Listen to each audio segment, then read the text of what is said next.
Olá pessoal, os seres humanos são criaturas bastante curiosas por natureza. Às vezes temos umas dúvidas que confundem até o Google, coisas do tipo por que o leite dos hipopótamos é rosa ou por que o Everest tem alturas diferentes em momentos diferentes. Se você já ficou interessado, saiba que hoje preparamos uma seleção de perguntas mais estranhas e inesperadas. Veja com bastante atenção, afinal, você nunca sabe onde o conhecimento adquirido pode ser útil. Vamos lá!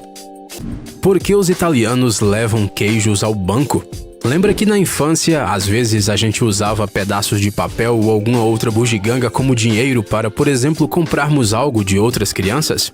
Parece que essa não era uma ideia tão ruim. Pelo menos isso é o que parece pensar um banco na Itália, onde os queijos podem ser usados como um ativo. Se você acha que estamos brincando, não estamos não. Os italianos realmente levam queijos para o banco, e ainda por cima este é um fenômeno bastante difundido. É dessa maneira que os produtores deixam uma garantia e recebem um empréstimo em troca, o qual podem usar a seu critério. Mas como conseguir um empréstimo em dinheiro com um mero queijo? Na verdade, o banco de queijos está localizado na região da Emília-Romagna, o único lugar na Europa onde se pode produzir oficialmente o queijo Parmigiano Reggiano, também conhecido como o rei dos queijos. O parmesão é apreciado pelos amantes da boa comida de todo o mundo e o preço por cada peça pode chegar a vários milhares de euros. Além disso, ele leva de 2 a 3 anos para maturar, o que o torna uma garantia ideal de empréstimo para os produtores locais. Enquanto outros investem em ouro, o Banco da Emília-Romagna não tem medo de crises. Afinal, quase 440 mil peças do mais popular queijo italiano estão guardadas em seus armazéns.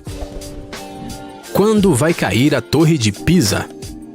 A Torre de Pisa dispensa apresentações, pois mesmo aqueles que nunca viajaram a conhecem. Não vamos falar quantas fotos originais podem ser tiradas com ela, temos certeza que você já tem algumas ideias. Mas por que a torre está tão estranhamente inclinada? E se ela está caindo, então quando ela vai cair definitivamente? Comecemos pelo começo. A inclinação da torre do sino da Catedral de Pisa é o resultado de um erro dos seus engenheiros. A torre tem 56 metros de altura, porém sua fundação está enterrada a uma profundidade de apenas 3 metros. Além disso, o solo sob o monumento é uma mistura de argila, areia e conchas, o que aumenta muito a probabilidade de que ela ceda. Desde 1370, a torre inclina para o lado cerca de 1 milímetro por ano. Todas as tentativas dos construtores para reforçá-la falharam. No início dos anos 90, a torre do sino chegou a ser fechada devido a uma inclinação crítica. Os engenheiros então tentaram fortalecer o solo e deixar o lado oposto do monumento mais pesado. Se você quer saber quando a torre cairá, pode ficar tranquilo, isso não vai acontecer tão cedo. De acordo com os cálculos dos geólogos, ela ficará estável nos próximos 200 anos. Ou seja, até mesmo seus bisnetos terão tempo para tirar fotos na frente dessa maravilha de Pisa. Como as abelhas polinizam as magnólias?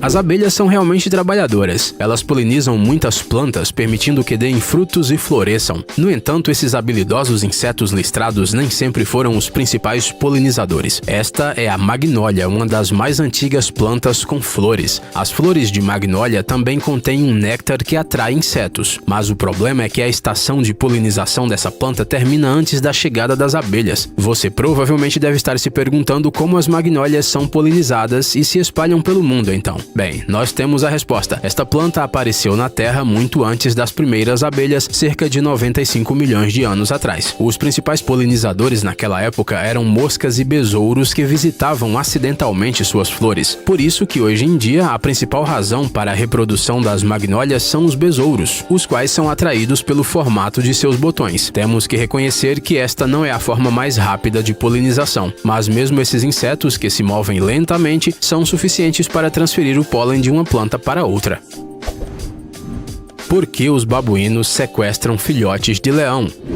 É provável que você já viu aquela cena do Rei Leão, na qual o babuíno Rafiki pega o Simba e o mostra aos animais da savana. Pois saiba que uma cena dessas pode muito bem se repetir na vida real. Veja como este babuíno segura um filhote de leão. Segundo o fotógrafo Kurt Schultz, que tirou esta foto, o macaco tratou o pequeno como se fosse seu filhote. Na verdade, o comportamento desse babuíno de verdade é bem diferente daquele mostrado no desenho animado Rei Leão. Os babuínos são considerados um dos primatas mais agressivos. Os leões se alimentam de qualquer espécie em seu habitat. Há casos registrados em que esses macacos roubaram não apenas filhotes de leão, mas também filhotes de cachorro. Acredita-se que os babuínos podem domesticá-los como se fossem animais de estimação. Em ambos os casos, os filhotes dos outros animais provavelmente terão um triste destino. Eles precisam do leite materno e não conseguem sobreviver com os macacos por muito tempo. Aparentemente, apenas um humano pode ter um animal de estimação e cuidar dele apropriadamente.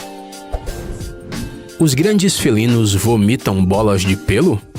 Se você tem um gato em casa, com certeza já ouviu vomitar bolas de pelo pelo menos uma vez na vida. Não é a visão mais agradável, mas este é um processo completamente natural. O amor pela limpeza é o culpado disso, afinal o estômago dos gatos simplesmente não consegue digerir o pelo que eles removem de seu corpo. Mas e os grandes felinos? Leões, tigres e panteras também lambem os seus pelos, o que significa que essas bolas também devem se formar em seus estômagos? Vamos encontrar juntos a resposta para essa pergunta. Animais selvagens costumam fazer sons parecidos com os que faz um gato doméstico quando vomita pelo, só que eles não vomitam. Provavelmente esta é apenas uma forma de comunicação entre os animais de um grupo ou algum tipo de sinal felino. Por muito tempo se acreditou que as bolas de pelo eram características apenas dos animais de estimação, até que casos de operações de estômago em leões se tornaram mais frequentes. Em um caso, os veterinários notaram uma perda de apetite do animal e acabaram encontrando 2 quilos de pelos dentro dele. Pelo visto, parece que a natureza não sabe como se livrar dessa bola por conta própria. Qual é a cor da radiação? Quando falamos sobre algo radioativo, imediatamente surge na nossa cabeça a imagem de uma substância emitindo uma luz verde brilhante. A cultura contemporânea ajuda a consolidar essa imagem na nossa mente. Basta lembrar da abertura dos Simpsons ou a explosão radioativa no filme Hulk. Mas talvez a radiação verde seja um equívoco generalizado que não tem qualquer fundamento. Vamos tentar descobrir. A radiação foi descoberta por Mary Curie e Pierre Curie em 1898. De acordo com os primeiros relatos dos cientistas, nenhum brilho verde foi observado. No entanto, na primeira metade do século XX, o rádio, em combinação com a substância luminófora, foi usado ativamente na vida cotidiana. Era justamente a atividade do rádio que possibilitava obter o brilho esverdeado utilizado nos mostradores dos relógios e outros aparelhos. Porém, sem o luminóforo, o rádio não brilhava, embora continuasse sendo perigoso e emitisse partículas alfa. Por causa disso, a radiação é frequentemente chamada de morte invisível. Afinal, você não sente ou vê seu efeito, mas ela causa grande dano ao seu corpo. Por que a altura do Everest muda?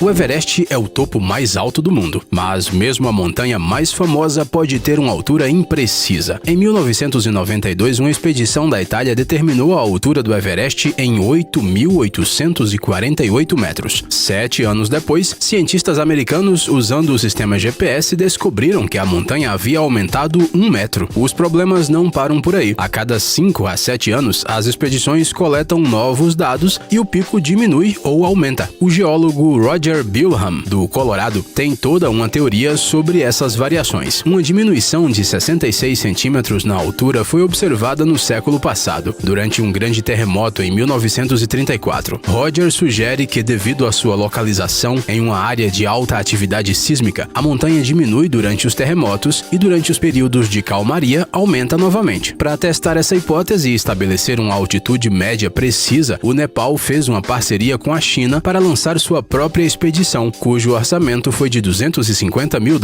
Como resultado, o resultado mais preciso foi anunciado: 8.848 metros e 86 centímetros. Por que o leite dos hipopótamos é rosa?